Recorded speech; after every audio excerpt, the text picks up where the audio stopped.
आपके साथ मैं हूं करुणा शंकर शर्मा और शुरुआत बड़ी खबर के साथ कर रहे हैं। ड्रग्स केस पर इस वक्त की बड़ी खबर, शाहरुख खान के बेटे आर्यन को जमानत मिली है। आर्यन, मुनमुन और अरबाज को जमानत मिली है।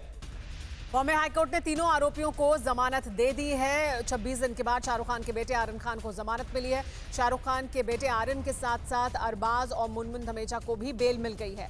हालांकि अब कब जेल से बाहर निकलेंगे आर्यन खान, इसके बारे में कहा जा रहा है कि वो हो सकता है कल तक जेल के बाहर आए या फिर शनिवार तक जेल के बाहर आए। आर्यन खान के वकील मुकुल रोहतगी ने कहा है ये बेल मिलने के बाद कि कल डिटेल ऑर्डर मिलेगा, कल या शनिवार को आएंगे जेल से बाहर। यानी डिटेल ऑर्डर जब बाहर सामने आ जाएगा उसके बाद वो ऑर्डर जेल तक पहुंचेगा और उसके बाद रिहाई संभव हो पाएगी। लेकिन बेल मिल गई है और ये बड़ी उपलब्धता, बड़ी सफलता शाहरुख खान के लिए, उनके परिवार के लिए। आज हाई कोर्ट ने दोनों साइड की दलीलें सुन के 3 अक्यूज को बेल ग्रांट करा है। Aryan Khan number 1, Arbaaz Merchant number 2 and एक लड़की है उसका नाम है मुनमुन धमेचा। उन तीनों को आज हाई कोर्ट ने बेल दिया है।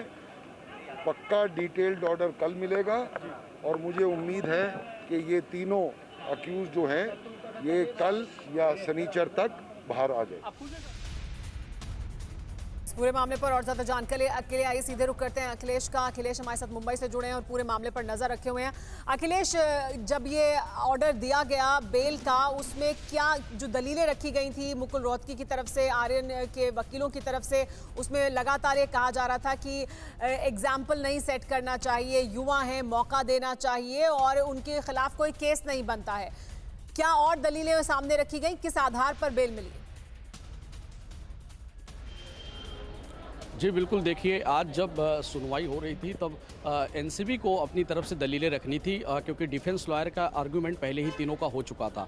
एनसीबी ने जब शुरुआत की वो लगातार ये बताते रहे कि आर्यन खान का बहुत बड़ा नेक्सस है, वो पहले से ड्रग्स लेते रहे हैं, वो पेडलर के संपर्क में हैं। उन्होंने कई ऐसे जजमेंट भी बताए अलग अलग कोर्ट के जिसमें जमानत रद्द हुई थी।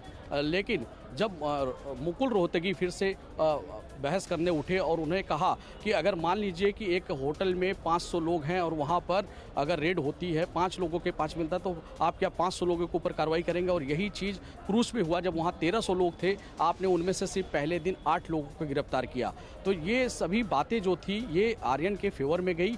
और उसके साथ उन्होंने ये कहा कि अगर अरबाज उसका बचपन का दोस्त भले है लेकिन अरबाज अलग से क्रूज पे पहुंचा था और आर्यन खान वहां इनवाइटी था, जबकि वो गेस्ट के तौर पे पहुंचा था, उसके पास कोई ड्रग्स या चरस गांजा नहीं मिला था। तो क्या इस षड्यंत्र का किस तरह से ये हिस्सा हो सकता है? दोनों अगर किसी अलग अलग तरीके से वहां पहुंचे थे तो ये नहीं कहा जा सकता किसी षड्यंत्र का हिस्सा थे। तो ये जो बातें थी ये आर्यन के फेवर में गई और इसी वजह से आज बॉम्बे हाई कोर्ट ने तीनों को जमानत दी है। अखिलेश, क्योंकि अब सबसे ये रिक्वेस्ट किया था कल मेरे आर्ग्यूमेंट्स में कि एनडीपीएस के सेक्शन 29 को प्लीज स्ट्रॉन्ग ऑब्जर्वेशन दिया जाए हाई कोर्ट की तरफ से। ये इस वक्त में बहुत ज़रूरी चीज़ है और मुझे पूरी उम्मीद है कि सेक्शन 29 के ऊपर कोई स्ट्रॉन्ग ऑब्जर्वेशन आएगा, क्योंकि ये आना बहुत ज़रूरी है ताकि कल चल के किसी और के खिलाफ इस सेक्शंस का मिसयूज नहीं किया जाए। मुनमुन धमेचा पर आरोप लगा कि उनके पास ड्रग्स का पोजीशन था। सीडीआर अगर उनकी देखी जाए तो वो कुछ ऐसे लोगों से संपर्क में थी जो ड्रग्स के कारोबार में हैं। उन्होंने अपने कमरे में वो ड्रग्स फेंक दिया जैसे ही उन्हें पता चला रेड हो गई है। देखिए, ये तो एनसीबी का बोलना हमेशा शुरू से था, नीचे की कोर्ट में, सेशंस कोर्ट में भी और सीएमएम कोर्ट में भी, कि मुनमुन के साथ में सौम्या और बलदेव थे लेकिन उनको अरेस्ट नहीं किया। अभी आज हाई कोर्ट में पहली बार एक नया रिसर्च हुआ कि एनसीबी करके आई थी बड़ी मेहनत से कि इश्मित नाम के एक लड़के से वो कनेक्टेड थी और इश्मित इस केस में अरेस्ट है। तो कहीं ना कहीं से ये जोड़ा जा रहा था कि मुनमुन जो है वो इश्मित से उसका सीडीआर फाइंड आउट हुआ है। तो हमने जस्ट इसके काउंटर में सबमिशन देने ही वाले थे हम। कुछ एक बॉम्बे हाईकोर्ट का जजमेंट भी है सीडीआर के ऊपर एनडीपीएस एक्ट को लेके, वो हम बस प्रिंट आउट निकालने जा ही रहे थे किसी को बोल के, तो उसके इन बिटवीन ये अलाउ सबका बेल एप्लीकेशन अलाउ हो गया। कंडीशंस क्या क्या है थोड़ा अगर आप बता सकें? कंडीशंस में दिया हुआ the accused shall not indulge in any activity similar to the activities on the basis, मतलब वही बेसिक कंडीशंस है कि जो भी इन्वेस्टिगेशन के लिए हेल्प करेंगे, सिमिलर क्राइम जो है वो कंटिन्यू नहीं होगा इफ एट ऑल। और तीसरी चीज़ और काफ़ी ये सब इंपॉर्टेंट चीज़ है कि इन्वेस्टिगेशन कोऑपरेशन वगैरह के लिए हेल्प की जाएगी और कोई अब्सकॉन्डिंग इसमें होगा नहीं। और एनसीबी के पास जब भी यहाँ पुलिस कोर्ट में जब भी रेगुलर डेट्स आएगी तब वो सब वहाँ पे जाया जाएगा। सिक्योरिटी वगैरह बोली है? श्योरिटी वगैरह का भी फिलहाल कुछ पास नहीं हुआ क्योंकि कंप्लीट ऑर्डर पास होना बाकी है। अभी सिर्फ एक ऑपरेटिव वर्बल ऑर्डर पास किया जो कि अलाउ का पास किया हुआ। कब तक कंप्लीट ऑर्डर? कंप्लीट ऑर्डर हम उम्मीद कर दे कि कल आने की होपफुल है, कल उम्मीद कर दे कि कल आना चाहिए। और जो आपके क्लाइंट हैं बाकी आरोपी कब तक बाहर आ सकते हैं? देखिए अभी जैसे कि ऑपरेटिव पार्ट पूरा आता है, जैसे भी अपने पास या रोजनामा भी अगर हमारे पास आ गया तो हम आज इमीडिएटली मूव कर लेंगे वहाँ पे। आर्यन खान को लेकर लगातार एसडीए कहते रहे हैं कि ये इन्वॉल्व रहे हैं, पहले से ही ड्रग्स ले रहे हैं, कमर्शियल क्वांटिटी में डील करने की बात कर रहे हैं। इन चीजों को कोर्ट ने आज नहीं माना और यही वजह बेल दिया। बिल्कुल, देखिए मेरा तो शुरू से बोलना यही था और उनके वकीलों का भी शुरू से बोलना यही था कि जो इंसान के पास पोजीशन नहीं है, कंजम्पशन नहीं किया हुआ है, कोई रिकॉर्ड पे प्रूफ नहीं है, उसके खिलाफ आप इस तरीके का संगीन आरोप कैसे लगा सकते हो। तो कहीं ना कहीं पे हमें ऐसा लगता है, हमें ऐसे उम्मीद है कि हाई कोर्ट ने इस चीज़ को बिल्कुल ऑब्जर्व किया होगा और इस चीज़ में सबका बेनिफिट आगे चल के बिल्कुल आएगा और कल चल के इस चीज़ की वजह से किसी को गलत तरीके से फंसाया नहीं जाएगा। 65B एविडेंस एक्ट के तहत व्हाट्सएप चैट का जिक्र हुआ था। आज उन्होंने कहा कि हमने वेरीफाई कराया हुआ था, जिसको लेकर कल अमित देसाई ने सवाल खड़ा किया था। देखिए तो अगर उन्होंने वेरीफाई कराया था तो उनको वही शुरू में पेश करना चाहिए था, उनको सीएमएम कोर्ट में पेश करना चाहिए था, उनको सेशंस कोर्ट में पेश करना चाहिए था। जब हमने कोई जजमेंट रिकॉर्ड पे लेके आया तब वो पेश कर रहे हैं, तो ये कंप्लीटली देखिए उनका काम है प्रोसिक्यूशन का जितना हो सके उतना केस को स्ट्रांग प्रूव करना, आगे पुटअप करना, लेकिन वो कहीं ना कहीं पे उनके पूरे केस पे, पूरी इन्वेस्टिगेशन में पूरे के पूरे लूपहोल्स थे। सेशन कोर्ट ने जिस व्हाट्सएप चैट को आधार बनाया, आज हाई कोर्ट में उन चीजों को ध्यान नहीं दिया गया और बेल हुई है। बिल्कुल, क्योंकि सेक्शन जो हमारा सीआरपीसी का जो बेल के लिए बोलता है वो यही बोलता है कि कॉन्करेंट पावर्स होता है सेशंस कोर्ट और हाई कोर्ट के पास। और जैसे कि ये चीज़ में अगर हम सेशंस कोर्ट का रिजेक्शन का ऑर्डर अगर ऊपर पुटअप करें तो हाई कोर्ट के पास डिस्कशन होता है, क्योंकि अपील या रिवीजन नहीं है, ये एक सेपरेट बेल एप्लीकेशन है। तो हाई कोर्ट को जरूरी नहीं है कि उसके अकॉर्डिंगली उसको गो थ्रू करके एक ऑर्डर पास करना, एक फ्रेश ऑर्डर भी पास हो सकता है। चलिए, बहुत बहुत शुक्रिया बातचीत के लिए। कासिफ खान देशमुख हैं जो मुनमुन धमीचा के वकील हैं।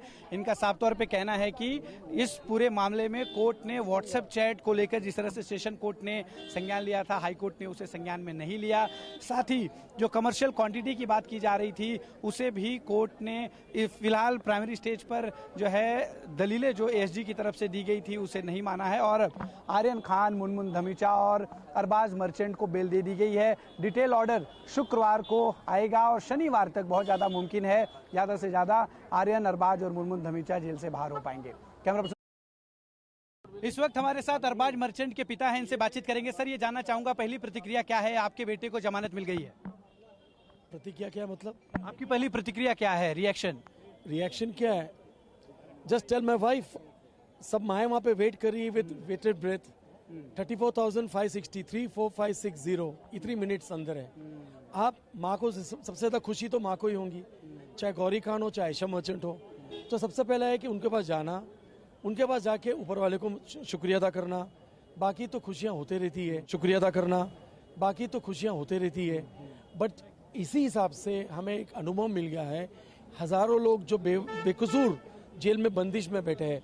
आज हमें दिल से लगी बात, आज दिल से जो मुझे लगी है, मैं चाहूँगा सोशल वर्क भी करूँ, जिन लोगों को हेल्प करूँ जो अंदर फंसे हुए हैं। कितने लोग अफोर्ड नहीं कर सकते बड़ी कोर्ट, बड़े लॉयर।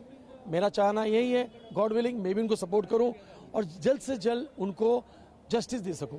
आपके बेटे के पास से ड्रग्स की पोजीशन मिली थी, ये कोर्ट एनसीबी का केस है। वो तो कुछ भी बकेंगे, उनका कहना बकना, हमारा कहना प्रूफ करना।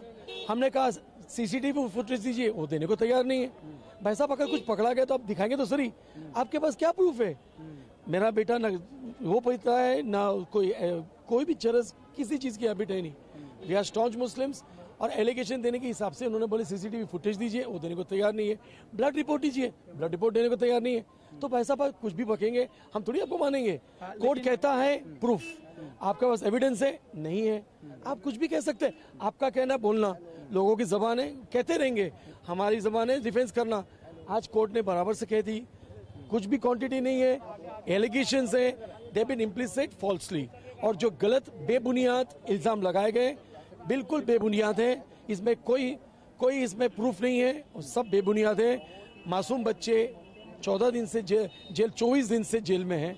इसके अनुसार यही है, Allah is been kind, God is been kind, Bhagwan is been kind. And आज है बाहर निकल जाएंगे, गॉड विलिंग। आज जजमेंट आ गया, कल निकल जाएंगे, गॉड विलिंग। क्या कुछ कंडीशंस रखी गई है? हाँ, बिल्कुल कंडीशन रखी गई। हम तो पहले दिन से कहते हैं, इन्वेस्टिगेशन एजेंसी से हम कोऑपरेट करने को रेडी है। We are known people, as I told you, मेरे बिजनेस में, हमारा फादर का बिजनेस 75 साल पुराना है। We are known people in Bombay.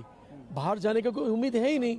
Passports भी, जो भी हिसाब से कंडीशन हो बोलेंगे, हम सब करने को रेडी है। बाहर आना जरूरी है, कंडीशंस मानना जरूरी है, हम सब मान लिए, कोई दिक्कत नहीं। कंडीशंस आज फ्रेम कर रहे हैं, कल बेल हो जाएंगी, God willing all will be out. बहुत बहुत शुक्रिया बातचीत के लिए। इस वक्त अरबाज मर्चेंट के पिता हैं असलम मर्चेंट, जिनका साफ तौर पे कहना है कि उनकी अरबाज मर्चेंट की मां इतने दिनों से इंतजार कर रही है। आज वो खुश हैं कि उनके बेटे को जमानत मिल गई है।